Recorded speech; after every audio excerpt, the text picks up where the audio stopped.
வாழ்க்கையில் அருளும் தந்தாய், வாழ்விலும் இன்பம் தந்தாய். எனக்கான தேவை என்ன நீ செய்ய புரிந்து கொண்டேன்.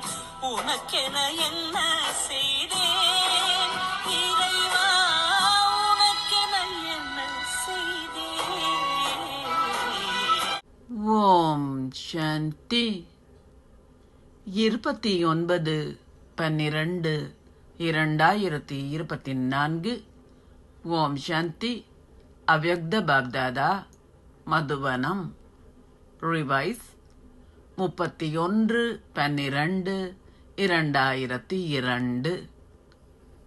இந்த புது வருடத்தில் உங்களின் பொக்கிஷங்கள் அனைத்தையும் தகுதி வாய்ந்த முறையில் பயன்படுத்தி வெற்றி ரூபம் ஆகுகின்ற சிறப்பியல்பை காட்டுங்கள். இன்று புதிய உலகை படைப்பவரும் புதிய வாழ்க்கையை அருள்பவருமான பாப்தாதா புது வருடத்தை கொண்டாடுவதற்காக வந்துள்ளார். நீங்கள் எல்லோரும் புது வருடத்தை கொண்டாட வந்துள்ளீர்களா அல்லது புதிய யுகத்தை கொண்டாட வந்துள்ளீர்களா? எல்லோரும் புது வருடத்தை கொண்டாடுகின்றார்கள். ஆனால் நீங்கள் எல்லோரும் இவை மூன்றையும் கொண்டாடுகின்றீர்கள். புதிய வாழ்க்கை, புதிய யுகம், புதிய வருடம். பாப்தாதா திரிமூர்த்தி வாழ்த்துக்களை வழங்குகின்றார். மக்கள் புது வருடத்திற்காக ஒருவருக்கொருவர் வாழ்த்துக்களை தெரிவிக்கின்றார்கள். அத்துடன் அவர்கள் ஒருவருக்கொருவர் பரிசுகளையும் வழங்குகின்றார்கள். அவர்கள் பரிசுகளை வழங்குகின்றார்கள் தானே? எவ்வாறாயினும் பாப்தாதா உங்கள் எல்லோருக்கும் என்ன பரிசை வழங்கியுள்ளார்? நீங்கள் எல்லோரும் பொன்னுலகம் என்ற பரிசை பெற்றுள்ளீர்கள் தானே? பொன்னுலகில் புதிய யுகத்திலேயே சகல பேறுகளும் இருக்கும். உங்களின் ராஜ்யம் உங்களுக்கு நினைவிருக்கின்றதா? எந்த ஒரு பேரும் குறைவாக இருக்கும் என்ற பெயரோ சுவடோ இருக்காது. வேறெவரும் அன்றி பாப்தாதாவால் மட்டுமே இத்தகைய பரிசை வழங்க முடியும். எங்கும் உள்ள மிக இனிமையான மிகவும் அன்பான குழந்தைகள் எல்லோருக்கும் புது வருடத்திற்காக பல மில்லியன் மடங்கு வாழ்த்துக்களும் பாராட்டுகளும் உரித்தாகட்டும். இப்போது கடந்து சென்ற இந்த கணம் விடை பெறுவதற்கும் பாராட்டுக்களையும் வாழ்த்துக்களையும் கொடுப்பதற்கான கணமாகும். ஒருபுறம் நீங்கள் விடை பெற வேண்டும். நீங்கள் சம்பூர்ணமாகுவதற்கு எது உங்களுக்குள் தேவை இல்லை என நீங்கள் கருதுவதற்கு விடை கொடுங்கள்.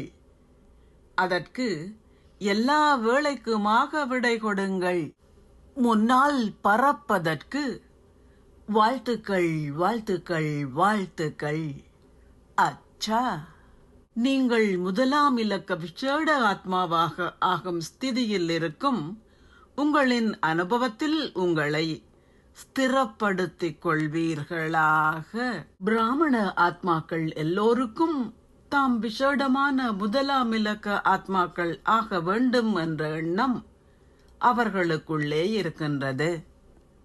எவ்வாறாயினும் அந்த எண்ணத்திற்கும் அதன் நிஜத்திற்கும் இடையில் உள்ள வேறுபாட்டை முடிப்பதற்கு நீங்கள் அந்த விழிப்புணர்வை அனுபவம் செய்ய வேண்டும்.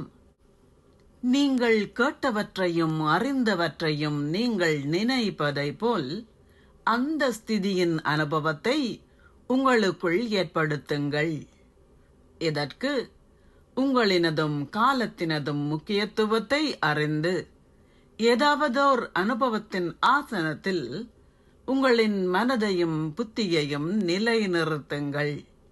அப்போது நீங்கள் முதலாம் இலக்க விசேடமான ஆத்மா ஆகுவீர்கள். ஸ்லோகம்: பிழையான விடயங்களுக்காக போட்டி போடுவதை விட்டுவிடுங்கள். எது நல்லதோ அதற்கான ஓட்டப்பந்தயத்தில் ஓடுங்கள். ஓம் சாந்தி. நன்றிகள் பாபா.